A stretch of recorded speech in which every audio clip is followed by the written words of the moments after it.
Muy buenas chicos y chicas, hoy les traigo un nuevo video de 1 hora de terror, para agradecerles a ustedes, porque ya somos 5000 en el canal, muchísimas gracias a todos. Bueno, antes de empezar, voy a mandarles saludos a George Ramírez, Tania Ortiz, Alem Casama, Roberto Carlos Galindo, y a David Salazar.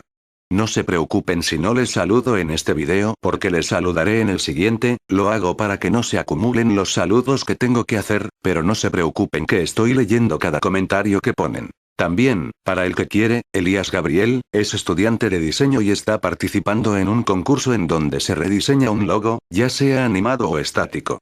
El que quiera puede ir a la página que dejaré en la descripción del video, y le dan clic a la categoría, logo animado, y les va a aparecer muchos logos participantes del concurso, solo buscan este logo que verán en pantalla, y le dan al botón que dice, votar, y listo, es muy fácil. Ayuden a Gabriel para que gane el concurso. Bueno, te invito a suscribirte al canal si no lo estás, subo nuevo video todos los sábados, casi siempre subo a las 10 de la noche, acá, en Argentina. Bueno, no hablo más, solo disfruten de las historias. Permítanme comenzar diciendo que Peter Terry era adicto a la heroína. Fuimos amigos en la universidad y lo seguimos siendo después de graduarme. Nótese que dije graduarme. Él se retiró luego de 2 años de esfuerzo mínimo. Tras pasar de los dormitorios en la universidad a un pequeño apartamento, no nos frecuentamos tanto. Hablábamos en línea de vez en cuando, Aim era líder en los años previos a Facebook. Hubo un periodo que no estuvo en línea por cerca de 5 semanas consecutivas. No me preocupó, era un completo vago y adicto a las drogas, por lo que asumí que sencillamente le dejó de interesar. Pero una noche lo vi entrar de la nada. Antes de poder iniciar una conversación, me envió un mensaje. David, hombre, tenemos que hablar. Entonces me contó de la casa sin fin. Obtuvo ese nombre porque nadie nunca había llegado a la salida. Las reglas eran simples y cliché. Alcanza el último cuarto del edificio y gana $500, 9 cuartos en total. Estaba ubicada afuera de la ciudad, a unos 6,5 kilómetros de mi casa. Al parecer, él lo había intentado y fracasado. Supuse que su intoxicadamente exageró la situación y salió huyendo por algún fantasma de papel o semejante. Me dijo que sería demasiado para cualquiera, era antinatural. Yo no le creí. ¿Por qué lo haría? Le dije que echaría un vistazo la noche siguiente, y no importaba lo mucho que tratara de convencerme de lo contrario, $500 sonaba muy bueno como para ser cierto. Partí al día siguiente. Esto es lo que pasó. Al llegar y asimilar mi primera impresión del local, ¿alguna vez han visto o leído algo que no debería causar pavor, pero por alguna razón un escalofrío se arrastra por tu cuerpo? Caminaba hacia el edificio y la sensación de malestar se intensificó conforme abría la puerta principal. Mi corazón se desaceleró y solté un suspiro de alivio cuando entré. El lugar se veía como el vestíbulo de un hotel cualquiera decorado para Halloween. Un letrero reemplazaba al recepcionista, decía, habitación 1 por aquí. 8 más le siguen. Llega hasta el final y ganas. Me reí e hice mi camino a la primera puerta. El área era una burla. La decoración te recordaba la sección de Halloween de un mini super, con fantasmas de tela y zombies animados que te gruñían al caminar a su lado. En el otro extremo estaba la salida, la única puerta además de la que usé para entrar. Caminé a través de las telarañas de juguete hacia la segunda habitación. Fui recibido por niebla cuando abrí la puerta. Sin duda hubo un avance en términos de tecnología. No solo había una máquina de humo, sino también un murciélago colgado del techo y volando en círculos. Parecían tener una banda sonora de terror barata, reproduciéndose desde algún punto de la habitación. No vi un equipo de música, pero supuse que debían haber utilizado un sistema de megafonía. Pasé por encima de unas cuantas ratas a cuerda, y me fui con el pecho en alto a la siguiente zona. En la tercera habitación es cuando las cosas empezaron a cambiar. Superficialmente, no podías ver nada fuera de lo ordinario. Había una silla en el medio del piso tapizado con fina madera. Una sola lámpara en la esquina hacía un pobre trabajo iluminando el lugar y proyectaba algunas sombras en el piso y paredes. Ese era el problema. Sombras. Dejando fuera la de la silla, había otras. Fue en ese momento que supe que algo no estaba bien. Ni siquiera pensé mientras automáticamente intentaba abrir la puerta por la que vine estaba asegurada desde el otro lado. Aquello me desconcertó, ¿alguien las aseguraba a medida que progresaba? No, no había manera. Lo habría escuchado. ¿Un seguro mecánico? Quizá. Pero estaba demasiado asustado como para pensar realmente. Me volví al frente de la habitación y las sombras se habían ido. La sombra de la silla se mantuvo, pero las demás se habían ido. Lentamente empecé a caminar. Solía alucinar cuando era un niño, así que atribuí a ello lo ocurrido. Me sentí mejor al seguir el trayecto, revisé abajo por obstáculos, y ahí fue cuando lo vi. O no lo vi. Mi sombra no estaba. No tuve tiempo de gritar. Corrí tan rápido como pude a la otra puerta y me adentré a la cuarta habitación sin pensar en lo que podría contener. Esta fue posiblemente la más inquietante. Cuando cerré la puerta, toda la luz pareció ser succionada y puesta de vuelta en la habitación anterior. Me quedé ahí, envuelto en la oscuridad, sin poder moverme. No le temo a la oscuridad, nunca le he temido, pero estaba aterrado. Toda visibilidad me había abandonado. Sostuve mi mano frente a mi rostro y de no saber que le había ordenado a mi cuerpo tal cosa, nunca habría sido capaz de darme cuenta. Oscuridad no lo describe. No podía escuchar nada, era un silencio inerte. Cuando estás en una habitación a prueba de sonido, aún puedes escucharte respirar. Puedes escucharte estando vivo, yo no podía. Comencé a empujarme hacia adelante, mi corazón palpitando agitadamente era lo único que podía sentir. No parecía haber una puerta del otro lado, no estaba seguro de que hubiese una esta vez. El silencio fue entonces roto por un leve zumbido. Me giré violentamente al sentirlo detrás de mí, pero no podía siquiera ver mi nariz. De cualquier forma, sabía que algo había ahí. El zumbido se acrecentó, más fuerte, más cercano. Di un paso atrás, nunca había experimentado esa clase de miedo. Realmente no puedo describirlo. No temía morir, temía las alternativas. Las luces parpadearon durante menos de un segundo y lo vi. Nada. La habitación estaba de nuevo inmersa en tinieblas y el zumbido era ya un chirrido salvaje. No podía seguir con ese sonido maldito durante otro minuto. Corrí hacia atrás, lejos del ruido, hasta llegar al otro extremo. Al dar con la perilla de la puerta la giré y caí a la siguiente habitación. Antes de que detalle la quinta habitación deben tener claro algo. Yo no soy un adicto a las drogas. No he tenido historial de abuso de drogas o cualquier tipo de episodios psicóticos fuera de las alucinaciones en mi infancia que mencioné antes, y esas solo ocurrían cuando estaba muy cansado o recién despertaba. Entré a la casa sin fin con la mente sana. Después de caer por el cuarto anterior, mi vista de la habitación número 5 era de espaldas, mirando hacia el techo. Lo que vi no me asustó, simplemente me impresionó. Árboles habían crecido en la habitación y se alzaban por encima de mi cabeza. El techo era más alto que en las otras habitaciones, por lo cual pude conjeturar que estaba en el centro de la casa. Me levanté del suelo, sacudí el polvo, y di un vistazo. Fue sin duda la habitación más grande. No llegaba a ver la salida desde donde estaba, varios arbustos y ramas bloqueando mi línea de visión me debieron impedir ubicar una. Imaginé que a partir de este punto las habitaciones serían más y más aterradoras, pero esto era un paraíso en comparación con la última habitación. También asumí que lo que fuera que estuviera en la cuarta habitación, se quedó en la cuarta habitación. No lo hizo. En lo que me adentraba al área comencé a escuchar lo que uno escucharía si estuviera en un bosque, el ruido de los insectos y el aleteo ocasional de un ave parecían ser mi única compañía en esta habitación. Eso fue lo que más me molestó. Escuchaba los insectos y otros animales, pero no veía ninguno. Caminé, esperando que tras el siguiente árbol diera con la puerta. Después de unos momentos sentí un mosquito acomodarse en mi brazo. Lo sacudí y seguí andando. Un segundo después, sentí 10 mosquitos más volar hacia mi piel en diferentes lugares.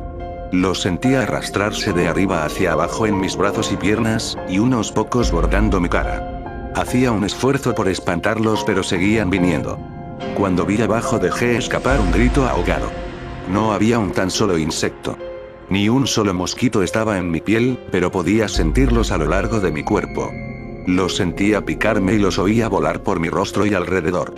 Me tiré al suelo y comencé a rodar. Estaba desesperado, odio los insectos, especialmente los que no puedo ver o tocar. Estos mosquitos podían tocarme, y estaban por todas partes. Me puse a gatear. No tenía idea de a dónde iba, la entrada no estaba por ningún lado, y seguía lejos de encontrar la salida. Así que gateé, con mi piel siendo agredida por esos insectos fantasma. Después de un interminable período de tiempo di con la sexta puerta. Agarré el árbol más cercano y conseguí ponerme en pie, bofeteando perdidamente mis brazos y piernas en vano. Traté de correr pero no pude, mi cuerpo estaba agotado de arrastrarse y hacerle frente a lo que fuera que tuviera encima. Emprendí algunos pasos tambaleantes hacia la puerta, agarrando cada árbol en el camino para sostenerme. Fue solo a unos metros de distancia cuando lo escuché. El mismo insistente zumbido de antes. Venía de la habitación siguiente, y era más grave. La sensación de los mosquitos se reducía mientras el zumbido tomaba fuerza. Al poner mi mano en la perilla, los mosquitos desaparecieron, pero no me atreví a girarla. Esperé, con mi cabeza apoyada en la puerta y mi mano en un agarre tembloroso. El zumbido era tan ruidoso que ni siquiera podía oírme pretendiendo reflexionar. Sabía que de soltar la perilla los insectos volverían y no habría forma de que regresara hasta la habitación anterior. No había nada que pudiera hacer sino continuar. La sexta habitación seguía, y la sexta habitación era el infierno. Cerré la puerta detrás de mí. Cuando cayó en su marco el zumbido desistió. Me volteé en el asombro, y la puerta ya no estaba. Miré a mi alrededor. La habitación era idéntica a la tercera, la misma silla y lámpara, pero con la cantidad justa de sombras esta vez. La única diferencia era la ausencia de una salida. Ya lo dije antes, no he tenido problemas de inestabilidad mental, pero en ese momento caí en lo que ahora sé que era locura. No grité. No emití ningún sonido. Al principio rasgué suavemente. La pared era dura, aunque sabía que la puerta estaba ahí, en alguna parte. Rasgué donde antes se encontraba la perilla. Con ambas manos, jadeante, mis uñas magullándose contra la pared. La puerta estaba ahí, sabía que estaba ahí. ¿Te encuentras bien? Salté del suelo y me giré en un movimiento. Me apoyé en la pared detrás de mí y vi que era lo que me habló, y hasta este día me arrepiento de haber volteado. La pequeña niña llevaba un vestido blanco fino que caía hasta sus tobillos. Tenía una larga melena rubia, piel blanca y ojos azules. Era la cosa más aterradora que había visto, y sé que en mi vida nunca nada será tan inquietante como lo que vi en ella. Mientras la miraba, veía a la niña, pero también algo más. Donde estaba parada veía lo que parecía ser el cuerpo de un hombre cubierto en grueso pelaje, desnudo de pies a cabeza, pero su cabeza no era humana, y los dedos en sus pies pezuñas. No era el diablo, aunque en ese momento bien podría haberlo sido. Su cabeza tenía la forma de un carnero y el hocico de un lobo. Era repulsivo, y era uno mismo con la niña enfrente de mí.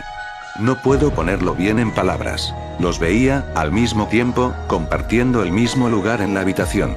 Mi mente batallaba con lo que estaba tratando de procesar. Miraba a lo que fuera que me había hablado. No había salida. Estaba atrapado ahí con ello. Y luego volvió a hablar. David, no debiste haber venido. Cuando habló, escuché las palabras de la bestia y de la niña fundirse en una voz que no me atreveré a describir. En mi mente se grabó la frase y reprodujo infinitamente, aislándome de todo otro sonido. No supe qué hacer, me estaba sumiendo en la locura y aún así no era capaz de apartar mis ojos de lo que estaba delante de mí. Caí al suelo. Creí haberme desmayado, pero la habitación no me lo permitiría. Solo quería que terminara. Me apoyaba en la pared, con los ojos entreabiertos y la bestia fijando los suyos en mí. A centímetros de mi cuerpo se paseaba una de las ratas a cuerda de la segunda habitación, y ahí me llegó. La casa se burlaba de mí. Contra toda lógica, ver la rata me dio lo suficiente para recuperar mi mente de cual fuera el turbio estado en el que se encontraba. Iba a salir de ahí. Saldría de esa casa y viviría y nunca pensaría en ese lugar de nuevo. Esta habitación era el infierno, y no estaba dispuesto a tomar residencia. Al principio eran solo mis ojos lo que se movía. Busqué en las paredes cualquier tipo de apertura. La habitación no era muy grande, por lo que no tomó mucho explorarla. La voz de la bestia seguía, acrecentándose mientras ella permanecía fijada a su lugar en la habitación.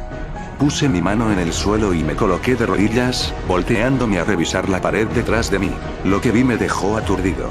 La criatura a un tiempo pasó al lado izquierdo de mi espalda, susurrando en mi mente que no debería haber venido. Sentía su aliento en mi cuello, pero me negué a dar la vuelta, y de pronto no me interesaba tanto su presencia. Un gran rectángulo estaba raspado en la madera con una pequeña abolladura en su centro, justo enfrente de mis ojos tenía el gran 7 que en mi desesperación había rasgado en la pared. La séptima habitación, tras la pared donde la quinta estaba hace unos momentos. No sé cómo lo había hecho, y tal vez fue mi pánico en el momento, pero había creado la puerta. En mi locura había cavado en la pared lo que más necesitaba, una salida a la siguiente habitación. El demonio estaba justo detrás de mí, mas por alguna razón parecía no poder tocarme. Cerré los ojos y coloqué ambas manos sobre el gran 7. Y empujé. Empujé tan duro como pude. El demonio ahora estaba gritando a mi oído. Me dijo que nunca escaparía. Me dijo que este era el final, pero que no iba a morir, que me quedaría a vivir en la sexta habitación con él. No lo haría. Empujé y grité a todo pulmón.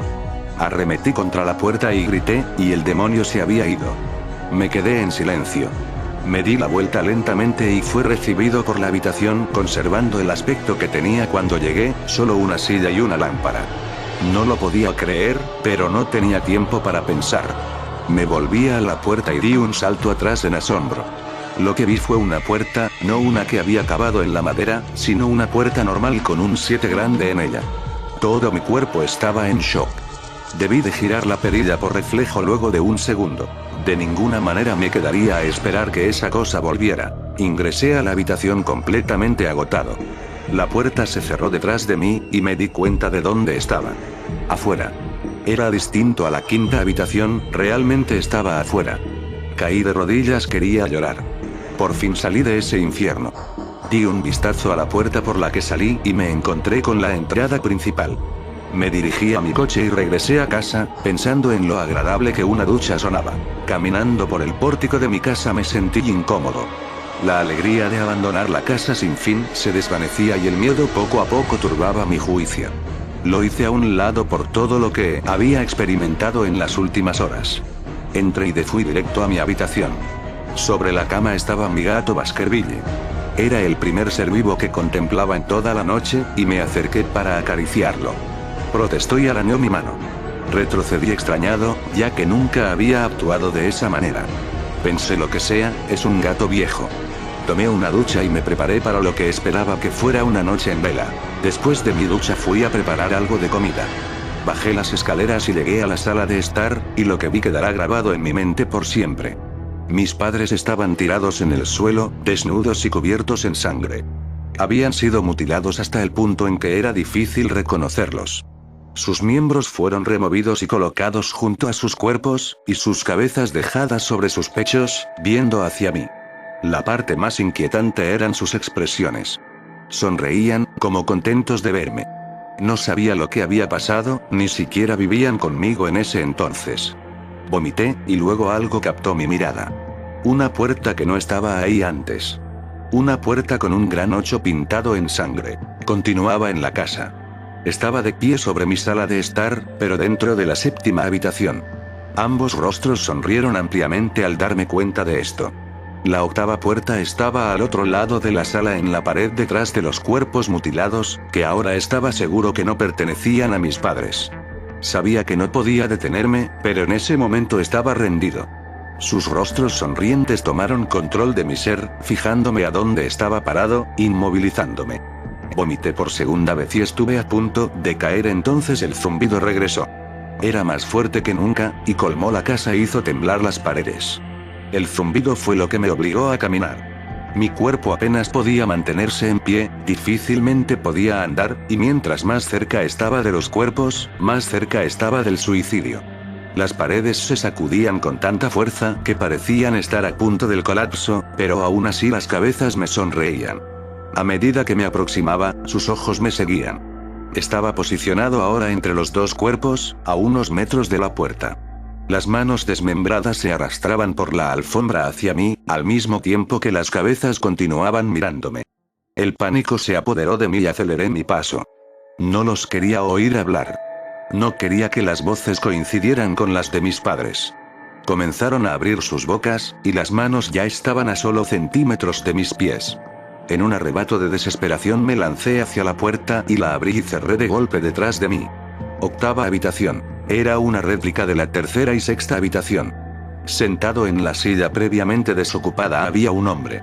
Tras algunos segundos de incredulidad, mi mente finalmente aceptó que el hombre sentado en la silla era yo. No alguien muy parecido a mí, ese era David Williams. Me acerqué. Pese a estar seguro tenía que verle de cerca. Él me miró y me di cuenta de las lágrimas en sus ojos. Por favor, no lo hagas, por favor, no me hagas daño. ¿Qué? Dije. ¿Quién eres tú? No voy a hacerte daño. Si lo harás, estaba sollozando ahora. Vas a hacerme daño y no quiero que lo hagas. Se colocó en la silla con las piernas entre sus brazos y comenzó a mecerse de atrás hacia adelante. Era muy lamentable verlo, sobre todo porque era como yo, idéntico en todos los sentidos. Escucha, ¿quién eres? Me encontraba a solo unos metros de mi copia. Fue la experiencia más extraña hasta ese punto, ahí, de pie, hablando conmigo mismo. No estaba asustado, aún. ¿Por qué estás? Me harás daño si quieres salir, me harás daño. ¿Por qué dices eso? Cálmate, ¿sí? Tuvo que apartar un pie de su cuerpo para permitirme verlo, solo ligeramente. El David en la silla vestía con la misma ropa que yo, a excepción de un pequeño bordado rojo en su camisa, uno con forma de 9. Me harás daño, por favor, no me hagas daño. Su tono de voz empezó a menguar. Su mirada estaba perdida en un rincón de la habitación. Yo no podía superar ese pequeño número en su pecho. Sabía exactamente lo que era. Las primeras puertas fueron sencillas y presentes, mientras que las demás comenzaron a ponerse más ambiguas. La séptima fue rasgada en la pared por mis propias manos. La octava estaba marcada en sangre por encima de los cuerpos mutilados. Sin embargo, la última, este número estaba en una persona viva. Y peor aún, estaba en una persona que se veía exactamente como yo. ¿David? Tuve que preguntar. ¿Si me harás daño?, inquirió. Di un vistazo alrededor en lo que él seguía lamentándose. La habitación no tenía puerta, y de manera similar a la sexta, la entrada ya no estaba. Por alguna razón supuse que con rasgar la pared no conseguiría nada.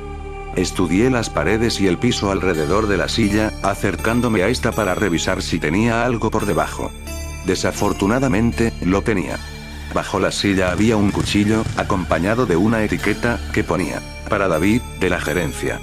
La sensación en mi estómago al leer la etiqueta era algo maligno. Quería vomitar, y la última cosa que quería hacer era tomar el cuchillo. Mi mente daba vueltas en un mar de preguntas sin respuesta. ¿Quién puso esto aquí y cómo obtuvo mi nombre? Por no mencionar el hecho de que mientras estaba arrodillado en la fría madera, también estaba sentado en la silla, sollozando por la idea de ser herido por mí mismo. Era demasiado para procesar. La casa y la gerencia habían estado jugando conmigo todo este tiempo. Mis pensamientos se volvieron a Peter, y de si él había llegado hasta aquí o no. Y de hacerlo, si se encontró con un Peter Terry llorando en esta misma silla, balanceándose de atrás hacia adelante. No importaba. Tomé el cuchillo y el otro David guardó silencio. David, dijo con mi voz, ¿qué crees que haces? Me levanté del suelo y apreté el mango del cuchillo en mi mano. Voy a salir de aquí. David permanecía en la silla, ahora mucho más sosegado. Me miró con una leve sonrisa que no me permitió discernir si iba a reír o estrangularme. Poco a poco se levantó de la silla y se colocó frente a mí. Era sorprendente, su altura e incluso su postura eran iguales a las mías.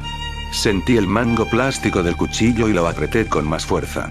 No sabía lo que planeaba hacer con él, pero tenía la sensación de que lo iba a necesitar. Ahora, su tono de voz sonó un poco más profundo que el mío, voy a hacerte daño. Voy a hacerte daño y te voy a mantener aquí. No respondí. Solo contuve la respiración y lo derribé al suelo. Inmovilizándolo, con el cuchillo en posición y listo, miré hacia abajo. Él miró de vuelta aterrado. Era como estar frente a un espejo.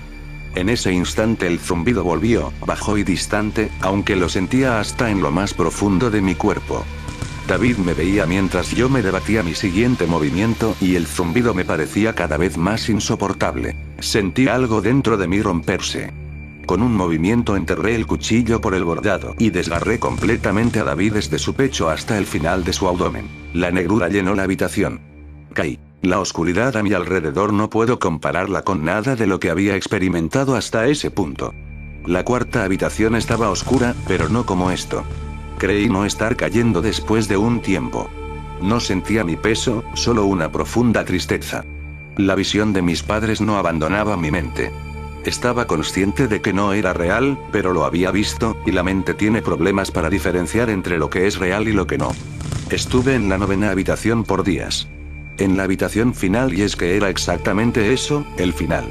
La casa sin fin tenía un final, y lo había alcanzado. Bajo la impresión de que seguiría en ese estado por siempre, me di por vencido. Ni siquiera el zumbido estaba ahí para retar mi cordura. Había perdido completamente mis sentidos. No había ningún sonido. La vista era inservible aquí. Me acostumbré tanto a lo que estaba viviendo que no sé decir cuándo fue la primera vez que la vi. Una luz. Una de esas luces estereotipadas al final del túnel y la sensación del suelo formándose bajo mis pies. Torpemente tanteé mi alrededor en lo que caminé hacia la luz, previendo el momento en que un obstáculo frustraría una vez más mi intento por abandonar la casa. La luz era una hendidura vertical por el lado de una puerta no enumerada. Abriéndola por completo volví al lugar donde empecé, en el vestíbulo de la casa sin fin, aún vacío, aún decorado con un tema de Halloween infantil. Después de todo lo que había sucedido esa noche, desconfiaba de mi verdadera ubicación. Pero nada extraño pasó. Noté que encima del escritorio había un sobre blanco con mi nombre escrito a mano en él. Inmensamente curioso, aunque reticente, encontré el valor necesario para abrir el sobre. Dentro había una carta, igualmente escrita a mano.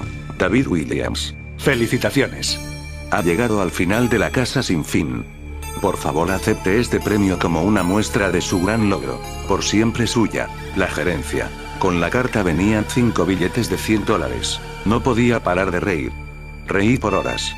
Reí mientras caminaba a mi coche y en lo que conducía a casa. Reí mientras estacionaba mi auto en el garaje y reí mientras abría la puerta principal de mi casa y me seguí riendo en lo que veía el pequeño 10 grabado en la puerta de madera.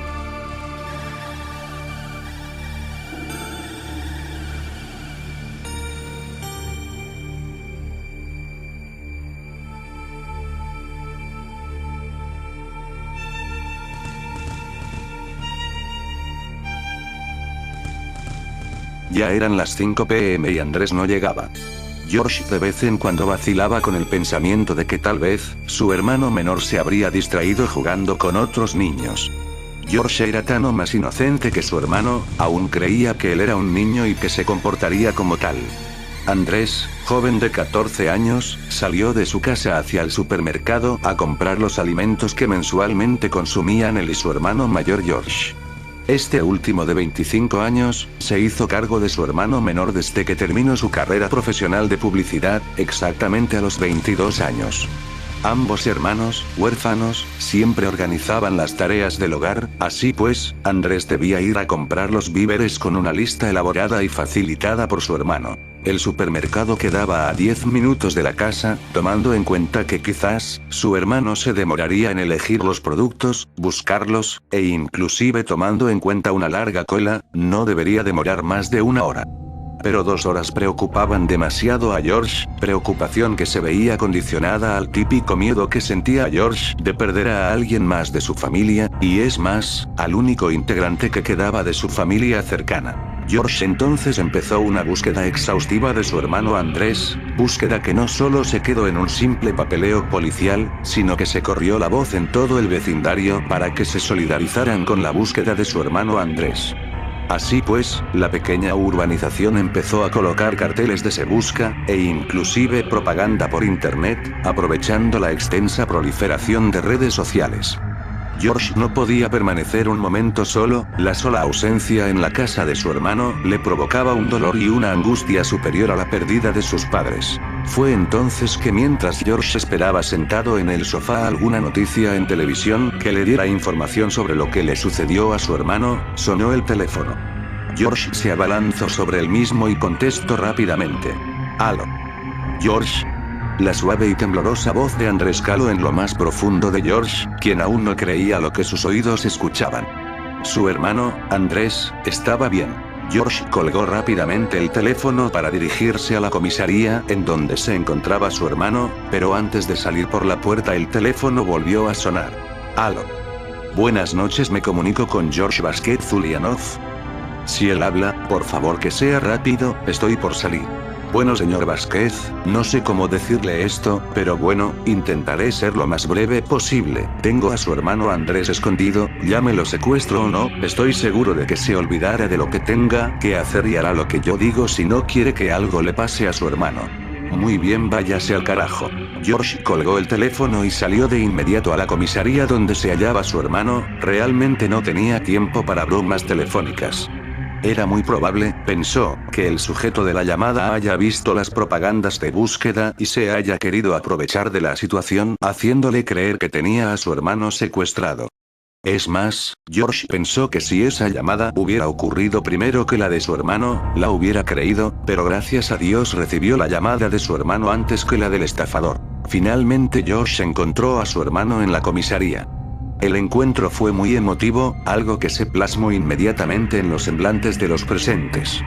Entonces George se dirigió con su hermano a su casa para atenderlo como se merecería. Ya después de cenar y entretener a su hermano con 2 grandes regalos que le compró en el camino a casa, George no pudo evitar preguntarle qué fue lo que sucedió, y en dónde había estado. Su hermano no cooperaba con la solución a la duda que tenía George. Andrés solo se limitaba a sonreír y de vez en cuando a soltar una pequeña y muy chirriante risa. Al día siguiente George decidió hacer las compras él mismo, aún era muy pronto para despegarse de su hermano, e incluso estando él en el supermercado, llamaba cada 5 minutos a Andrés para asegurarse de que no le haya pasado nada. Las cosas iban bien.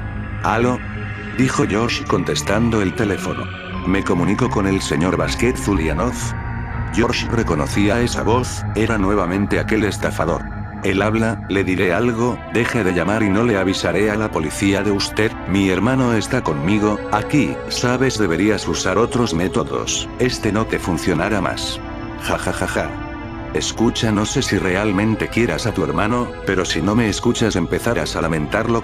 George colgó el teléfono al suponer que el estafador seguiría con su palabrería barata. Así pues decidió no contarle a su hermano sobre las llamadas. Durante esa noche, George se levantó alrededor de las 4 am a causa de un molestoso ruido. George escuchaba un ligero chirrido, un sonido suave, pero a causa del silencio de la noche se escuchaba claramente. Eran tan o quizás más molestoso que un raspar de uñas contra una pizarra de tiza. En el momento que George abrió la puerta de su habitación para buscar el origen del molestoso ruido, este mismo dejó de sonar, dejando a George con una sensación aún más molesta. Al día siguiente George volvió a recibir la llamada del estafador. Revisa tu buzón y te llevarás una gran. El estafador solo le pudo proferir una frase antes de que George le cortara de nuevo, realmente molesto. A la hora del almuerzo George mantenía aún el pensamiento fresco sobre la llamada de aquel estafador. ¿Qué estaría planeando hacer? ¿Acaso estará mal de la cabeza? Entonces mientras divagaba, George volvió a escuchar ese molestoso sonido una vez más. Fue ahí que se dio cuenta que el sonido lo hacía su hermano Andrés, mientras rechinaba sus dientes. No hagas eso, dijo George, sintiendo una punzada en toda su piel a causa de aquel molestoso sonido. Andrés entonces le mostró una extensa y amplia sonrisa a su hermano. George, quien estaba comiendo, soltó la cuchara y se alejó rápidamente de la mesa, haciendo un movimiento brusco el cual casi le hace caer de la silla. Los dientes de George estaban completamente rotos, unos pedazos incluso, incrustados en las mandíbulas de su hermano. Andrés seguía sonriéndole a su hermano, mientras este pudo notar cómo la sangre cubría los restos de los dientes en la boca de su hermano. George salió de la casa rápidamente para tomar un poco de aire. ¿Qué era lo que había visto? ¿Acaso esa era la dentadura de su hermano? Entonces, George sintió un olor nauseabundo, el cual solo cooperó con las ganas de vomitar que le había provocado ver a su hermano afilar sus dientes de esa manera tan grotesca. El olor nauseabundo venía del buzón de correo de la casa de George. Entonces escuchó ese molesto sonido nuevamente, su hermano volvía a rechinar sus dientes, mientras George se acercaba lentamente a su buzón. Fue entonces que al abrir el buzón ensangrentado, no le bastó mucho para reconocer la pertenencia de aquel cuerpo, a pesar del descuartizamiento provocado. Entonces George cogió un enorme trozo de madera y rápidamente entró a su casa de nuevo. Andrés estaba sentado mirando la televisión, haciendo rechinar sus dientes de una forma más fuerte y más molesta de lo habitual. George corrió rápidamente y le asestó un certero golpe en su cabeza, con el enorme trozo de madera que cargaba. Fue grande su sorpresa al ver que una parte de la cabeza de Andrés se quebró, dando la impresión de que su piel y sus huesos estaban hechos de un material sólido. El golpe también distorsionó parte del rostro de Andrés desde la mitad de su cráneo, envolviendo el hemisferio este de su rostro, incluyendo parte de su ojo izquierdo. Los pedazos de su cráneo permanecieron esparcidos por el suelo de la casa, mientras George levantaba el pedazo de madera de forma amenazante ante Andrés. ¿Quién eres?, le dijo George. Andrés solo se limitó a sonreírle nuevamente, mostrando unos dientes más afilados que los de la otra vez. George apretó intensamente el trozo de madera, y tomando fuerza arremetió contra Andrés. Antes de recibir el contundente golpe, George pudo escuchar claramente que Andrés dijo con una voz chirriante: sorpresa. En tan solo un segundo, el certero golpe reventó la cabeza de Andrés, haciendo llover una lluvia de pequeños pedazos brillantes y punzantes, lo más parecido a cristales rotos. El cuerpo de Andrés no se movía, y a pesar de la extraña estructura de su cuerpo, Andrés sangraba por todos lados. Un acercamiento al cuerpo decapitado de Andrés hizo notar que dentro de su cuerpo se encontraban los órganos comunes en todo cuerpo humano, solo que estos se veían incrustados con grandes pedazos de material cristalino. George no sabía qué pensar, era algo complejo, pero a la vez tan sencillo como que hubieran cristalizado el cuerpo de un humano. Aún así, George sabía que no era el cuerpo de su hermano, el suyo aún estaba en el buzón.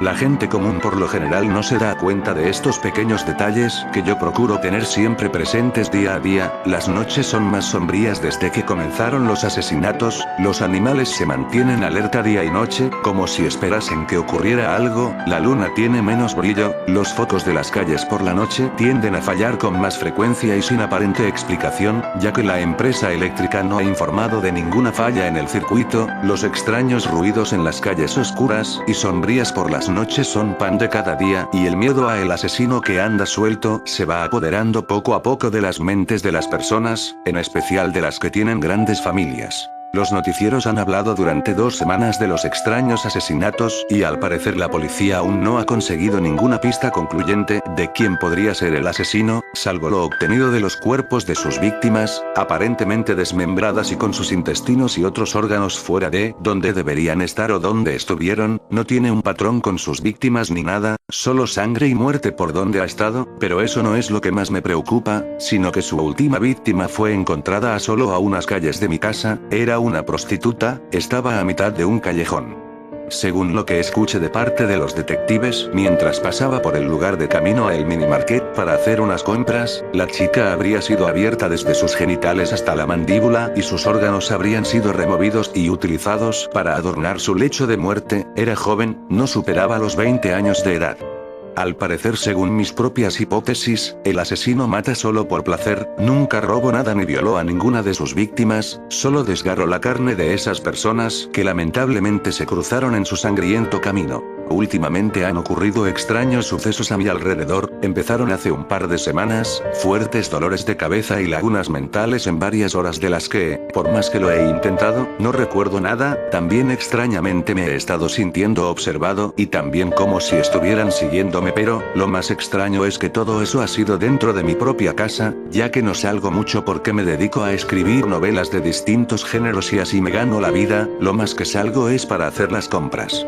A pesar de todo esto intento seguir con mi vida normal, pero lo que pasó hoy ha sido diferente y mucho más perturbador. Mientras dormía sentí como si alguien estuviera conmigo, como si estuviera mirándome, me desperté de un salto cuando sentí que me tocó, pero no había nadie más en la habitación y ya era de mañana, así que me levanté y me dirigí hacia la ducha. Cuando terminé de ducharme y me miré al espejo, me dio de golpe un fuerte dolor de cabeza y no reconocí mi rostro. Han pasado varias horas y ya es de noche y este dolor aún persiste a pesar de las pastillas que me tomé después de comer. Ya está totalmente oscuro y me dirigía a encender las luces de la casa mientras pensaba en mis hipótesis sobre ese asesino. Cuando suena el jarrón del comedor rompiéndose en el piso, me dirigí rápidamente al comedor cuando lo vi, un hombre al que no se le veía el rostro porque una sombra lo cubría, una tenue luz entraba por la ventana y le alcanzaba a iluminar parte del pecho hasta sus piernas, pero lo que me petrificó fue lo que sostenía en su mano derecha, un cuchillo de caza de unos 20 centímetros de largo por 5 centímetros metros de ancho, brillaba con esplendor y aún se le notaban pequeñas manchas de sangre en su filo. Apenas podía mover mi cuerpo por la aterradora imagen que vi, pero salí corriendo por la casa. Él me perseguía dándome caza como si un león persiguiera a una gacela, le lanzaba cosas mientras pasaba por las distintas habitaciones de mi casa, le imponía obstáculos, pero él, como una implacable máquina de matar, los superaba como si fuera nada. Mi corazón estaba tan acelerado que sentía que llegamos a la cocina. Intenté tomar un cuchillo que tenía encima del mesón de cocina, pero él se me adelantó lanzándome su arma, que con suerte alcancé a evadir, pero no pude tomar el cuchillo, así que salí corriendo nuevamente. Cuando llegamos a mi habitación, sentí que ya todo había terminado, no tenía escapatoria, así que me paré frente a un espejo que tenía en la pared, y el dolor de cabeza aumentó de golpe. Él estaba parado a unos 2 metros de distancia, yo temblaba, y él se acercó, caminó lentamente hasta estar justo detrás mío, sentí su respiración, que iba a la par con la mía, levantó el brazo alzando su arma, yo cerré mis ojos, y en ese momento, algo extraño ocurrió, un recuerdo, recordé el suave olor de esa chica, de esa prostituta la noche en que murió. En ese momento el dolor de cabeza desapareció, abrí mis ojos y lo que vi me dejó perplejo, ya no había nadie detrás mío.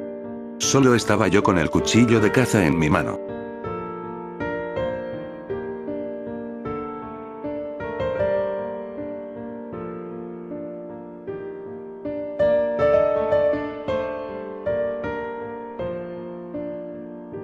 Era un día muy lluvioso. Estaba realmente enfermo, me dolía mucho la cabeza y pasé el día entero en la cama. Tenía más o menos 10 años, pero recuerdo perfectamente lo que pasó.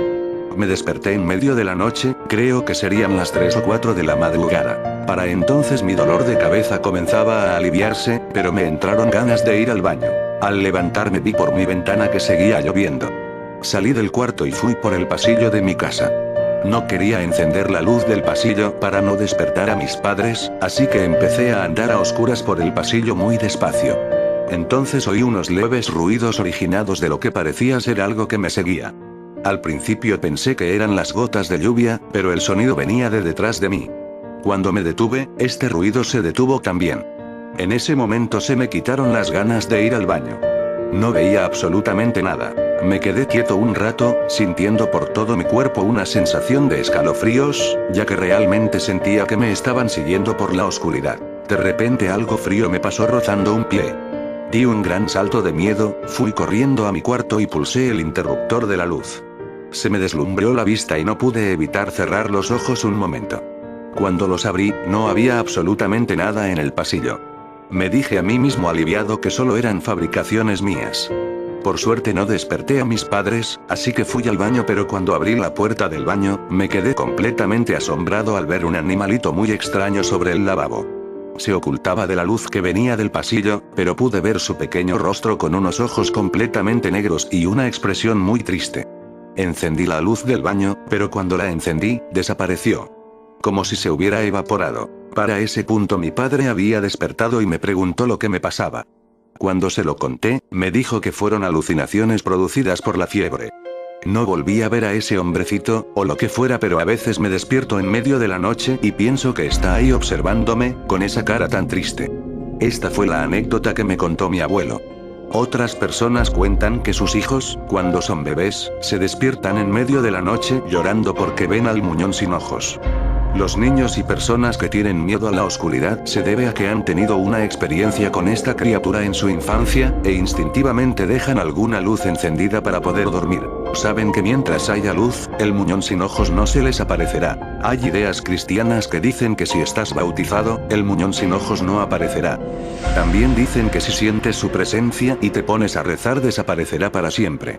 Otros dicen que lo mejor para ahuyentarlo es la luz, pero también dicen que este ser no aparece si tienes animales de compañía. Hay muchas creencias sobre esta criatura, pero la evidencia de su existencia no está del todo clara. Sin embargo, es cierto que muchas veces sentimos ese miedo que nos hace pensar que en la oscuridad absoluta hay algo. Puede ser el muñón sin ojos, puede ser tu imaginación. ¿Quieres averiguarlo? Levántate de la cama en plena oscuridad y quédate quieto en medio de tu cuarto. La más mínima sensación de miedo hará que este ser se manifieste y oirás los sonidos de sus bracitos moviéndose por tu cuarto. Supuestamente no es peligroso, pero eso no es del todo seguro. Si enciendes la luz de tu cuarto desaparecerá. Todos tenemos un muñón sin ojos que forma parte de nosotros y que solo nosotros podemos ver.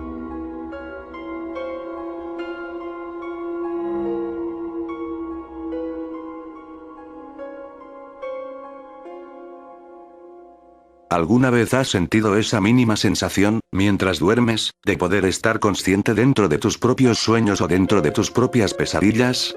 Poder adentrarte, tomar tus propias decisiones y poder despertar en el momento justo cuando está a punto de ocurrir algo malo mientras exploramos lo más profundo de nuestro subconsciente. Normalmente luego de despertar, a unos pocos minutos solo logramos recordar un 10% de lo ocurrido, sin embargo, dependiendo de la intensidad de lo vivido, incluso se puede recordar cada segundo de tan maravilloso sueño o tan perturbadora pesadilla. Mientras dormía y durante su propio sueño, se vio llegar entonces al joven Joshua a la residencia donde vivía, regresaba de la universidad, tuvo un día normal como cualquier otro, lo único peculiar fue esa pasiva y tranquila lluvia que abrazaba su esencia y dejaba un clima frío y nublado en la residencia Betancourt. Al ser un lugar rural y alejado de la ciudad, dicha residencia era el lugar perfecto para mudarse, si eras una persona mayor en busca de tranquilidad y serenidad, por ello, pocas personas jóvenes vivían allí.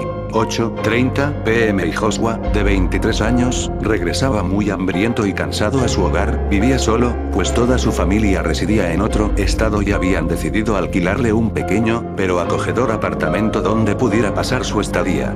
Joshua tenía una personalidad arrogante, una persona de pocas palabras, tenía la fórmula perfecta para ser alguien no muy conocido, de pocos amigos, era alguien muy frío y calculador, ya que, en pocos días, sabía de memoria la rutina de aquellas personas de tercera edad a lo que se veía obligado, a responder sus amables saludos hipócritamente, al regresar a la residencia cada noche, la señora Sarah, el señor Joseph, y la muy anciana pero aún siendo capaz de caminar señora Cecile, eran las tres primeras personas a lo que Joshua se encontraba al regresar, pues siempre alrededor de su hora de llegada, ellos solían sentarse en el portón de la residencia a tener conversaciones de ancianos y poco atractivas para su gusto. El camino a casa era oscuro, debido a la incesante lluvia no había corriente eléctrica en su hogar, pero a pesar de ello, a Joshua le provocaba una mera sensación de felicidad, porque esta irregularidad rompía totalmente su rutina. 8:45 p.m. y Joshua llega al portón de su residencia, detrás de esta, se notaba un oscuro paisaje de varios edificios, el último de ellos, de Oaks, era su destino. El grupo de tres ancianos no se encontraba esperándolo como era lo habitual, tal vez por la lluvia o por lo peligroso que sería para alguien mayor, salir fuera de la protección de su edificio. Como si nada, Joshua entra a su residencia deseoso de llegar a su hogar, cuando de pronto un amigo de él, Alan, alguien más que regresaba llegó justo detrás de él.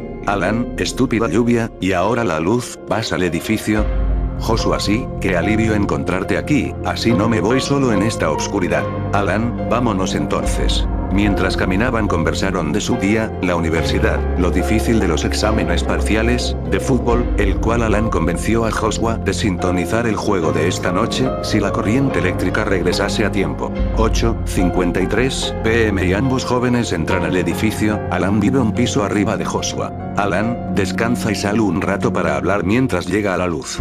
Joshua, y se despiden en las escaleras del edificio. En el pasillo oscuro camino a su apartamento, Joshua nota una presencia extraña al frente de la puerta de su hogar, sentado en una silla de plástico y postrando sus piernas en otra silla de plástico muy separada de la primera, lo que daba a conocer que era alguien alto. No pudo reconocerlo por lo oscuro del pasillo, pero sí notó que este ente llevaba un sombrero y un traje por su silueta. Al llegar a la puerta dedujo que el traje y el sombrero de aquella persona de piernas largas eran negras, porque se le hacía imposible de alguna forma verle la cara. De pronto, su amigo Alan, desde el piso superior, le lanza un balón a Joshua, este cae, rebota y cae nuevamente pero esta vez en sus manos. En ese preciso instante llega a la corriente eléctrica, las luces se encienden y la silueta desaparece por completo, dejando solo las sillas de plástico separados a gran distancia. Joshua, ignorando lo sucedido, típico de su personalidad, devuelve el balón a Alan, mete sus llaves y entra a su hogar. 9 p.m. y convencido de que la suerte le sonríe, Joshua sintoniza el juego pero 20 min después desafortunadamente la corriente eléctrica vuelve a irse.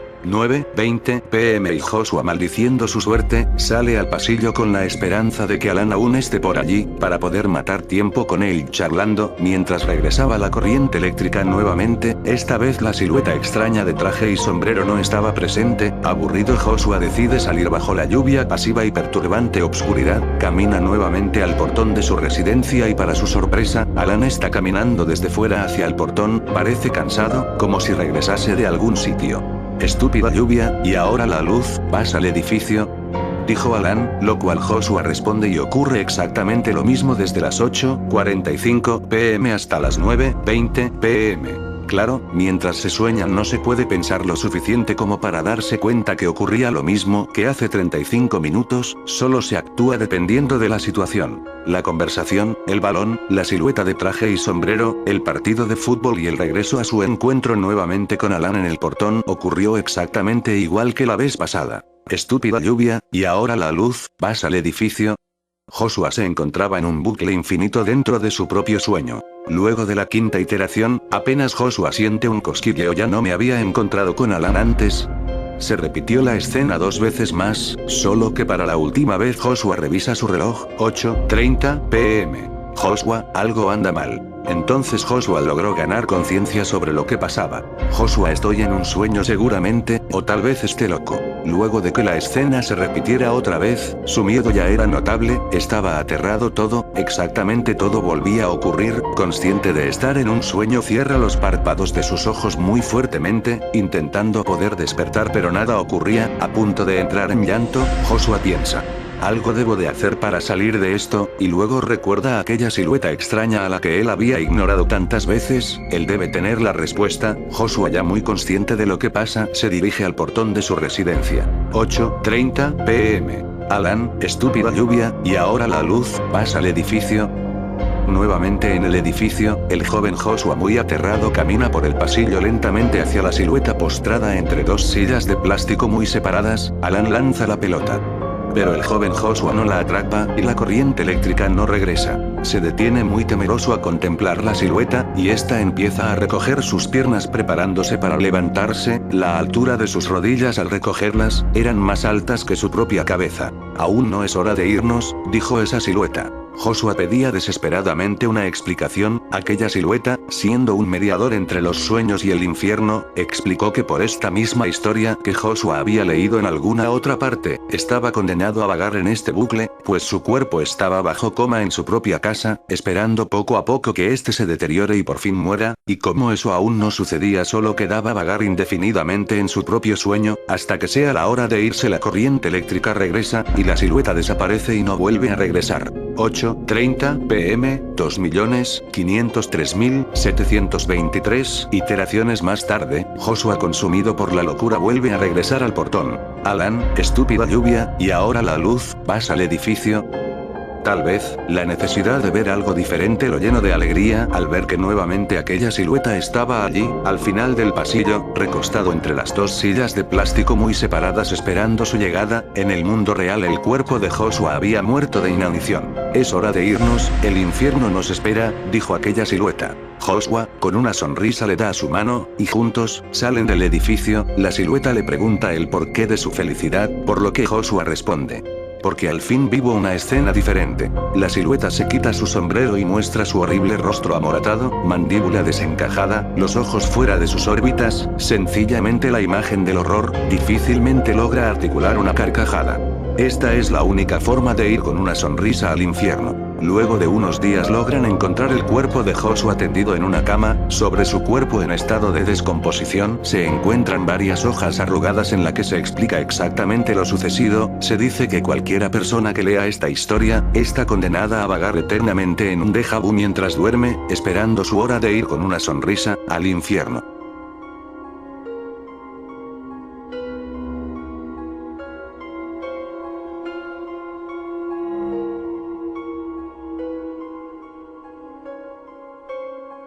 Hace no mucho yo solía vivir con mi hermano en un mismo cuarto. A pesar que era un cuarto para 2, era bastante pequeño. Mis papás, por la continua insistencia de mi hermano y yo, nos dieron un cuarto a cada uno. Yo tuve que quedarme en el antiguo cuarto, y a mi hermano le compraron bastantes cosas para que se mudara. Aunque a veces lo solía entender, mi cambiante temperamento de inmaduro sacaba de quicio a mis papás por mi envidia. Pero, fuera de esto, era un niño superficialmente normal. Me gustaba leer, aunque no guardaba un gusto enfermizo por los libros como Lovecraft. Leía toda clase de libros, hasta que descubrí los libros thriller. En una temporada me centré solo en este tipo de libros. Como se construyó un cuarto nuevo a mi hermano. Decidieron pintar el mío y dejarlo por lo menos aceptable. Fue por eso que se hizo la siguiente organización. Mis papás debían ir a dormir a la sala. Yo debía ir a dormir a su cuarto. Pero las 2 noches que pasé ahí fueron bastante traumáticas. Primera noche, mi papá me había dicho desde la mañana que hoy iba a dormir en su cuarto y ellos se irían a la sala. Dije felizmente sí, dirigiendo una mirada hacia el cuarto en el que debía dormir. Pero sentí un escalofrío indescriptible, mi atención se centró en evitar la mirada de ese lugar, solo estaba la puerta abierta y se veía ventanas y el suelo del cuarto.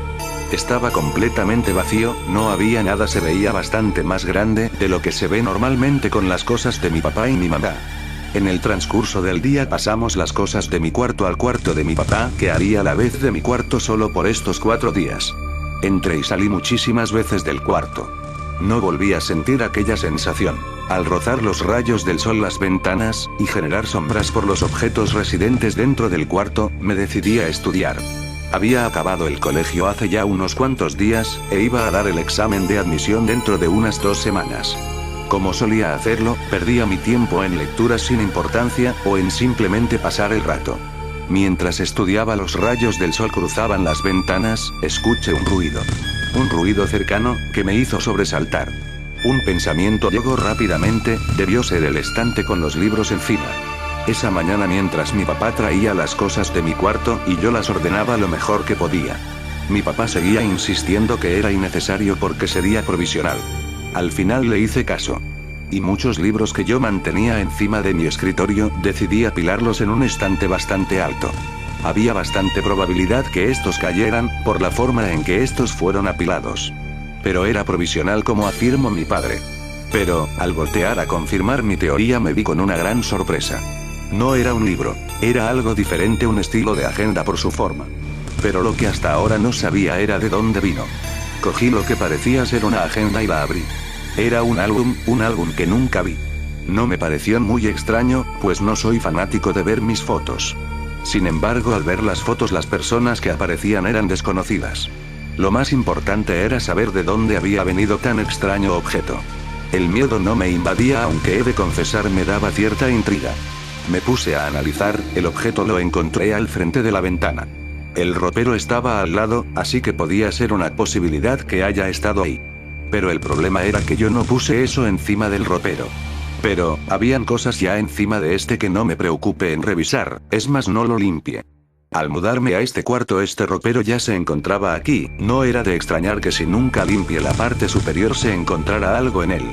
Al tener por lo menos una pequeña parte de mi duda aclarada, quise seguir revisando ese álbum. No tenía nada escrito en las tapas, simplemente era de color azul. Era un diseño alargado. En él entraban unas 4 fotos de tamaño normal. En el álbum había muchas fotos, pero las que primaban eran las de una niña. Una niña relativamente normal, con un cabello negro y con una piel de matiz trigueño, con alrededor de unos 16 años. Probablemente la misma edad que yo. Al seguir recorriendo el álbum, habían unas 5 páginas que no tenían foto alguna. El pliegue que se formaba con la contratapa tenía algo, era de un volumen diferente al de las fotos. Había un pedazo de tela, una tela de color verde con un mosaico bastante llamativo, parecía ser de una corbata. Traté de sacarlo, pero el pliegue, que empezaba desde muy arriba, al entrar en contacto con mi mano empezó a rasgarse, fue por eso que me detuve. Al estar observando el pedazo de tela, divisé una sombra.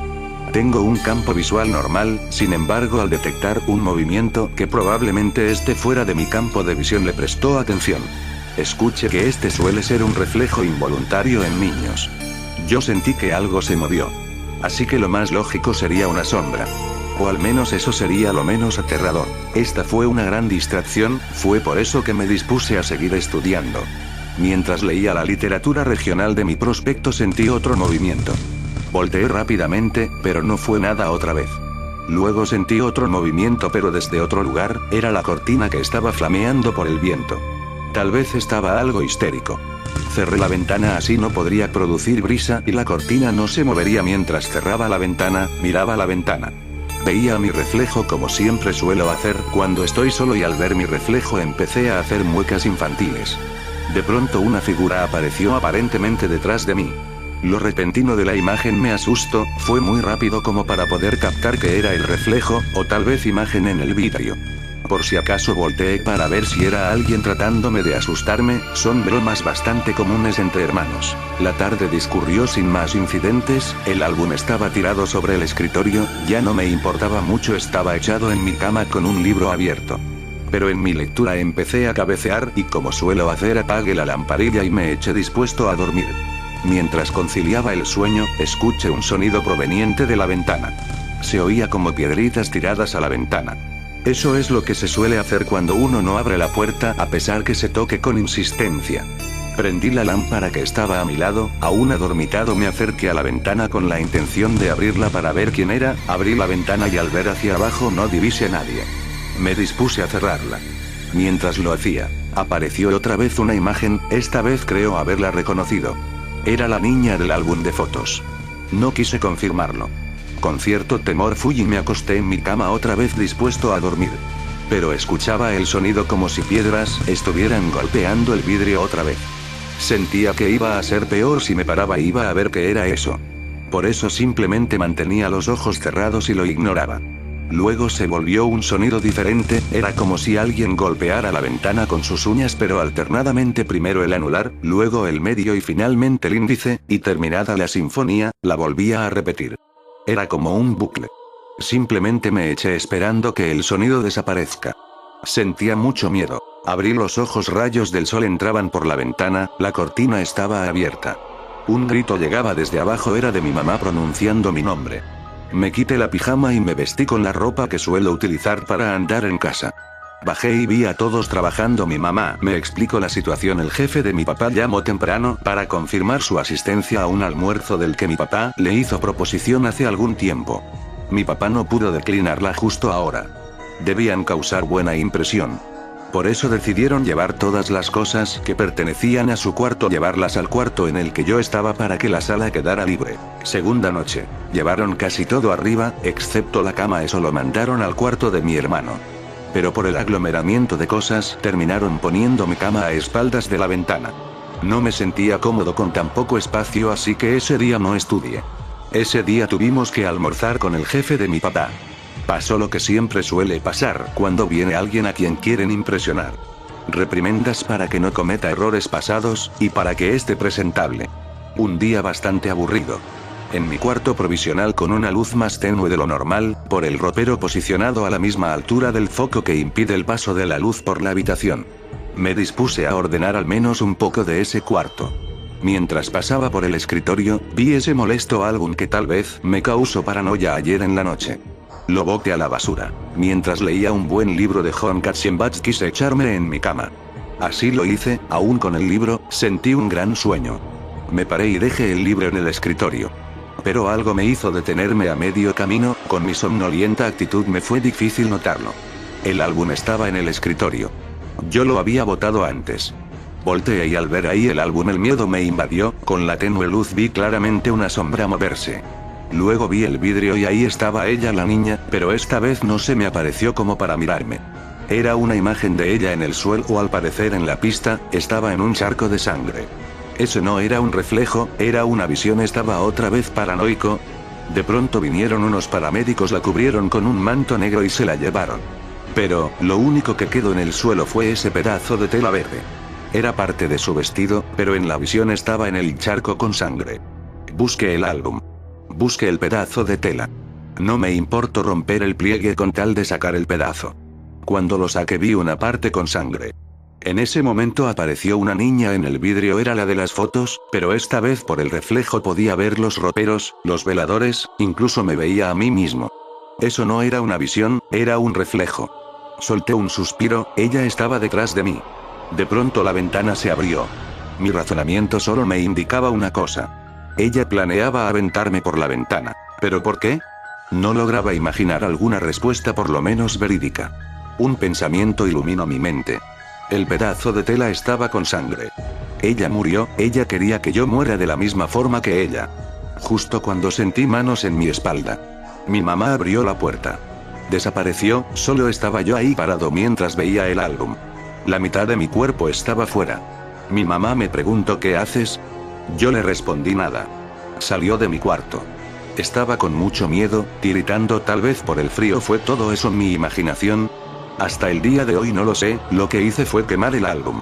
Al ver algo de humo saliendo de mi cuarto, mis padres pensaron que estaba fumando y me castigaron. Pero, dormí muy bien esa noche. Al siguiente día desperté a mis papás muy temprano para que terminaran de pintar. Yo personalmente les ayudé para que terminaran más rápido. Así yo volví a mi cuarto. Aún no sé si lo que vi fue real, pero aún siento miedo. Cuando entró al cuarto de mis papás a oscuras. Y veo el vidrio. Mi papá decidió pintar su cuarto, fue por eso que bajó todas sus cosas a la sala. Mi cuarto se conecta con un estrecho y corto pasadizo al cuarto de mi papá, y mientras él no está en su cuarto. La puerta siempre está abierta, yo siempre la cierro cuando la veo. Pero esa sensación desde la primera vez que se convirtió en mi cuarto momentáneo, sigue aflorándose a flor de piel. Que veo el cuarto abierto cuando salgo de mi cuarto. Esta experiencia no se la he contado a nadie. Y tengo mucha intriga de qué fue lo que le pasó a esa niña del álbum que parecía muy feliz en las fotos.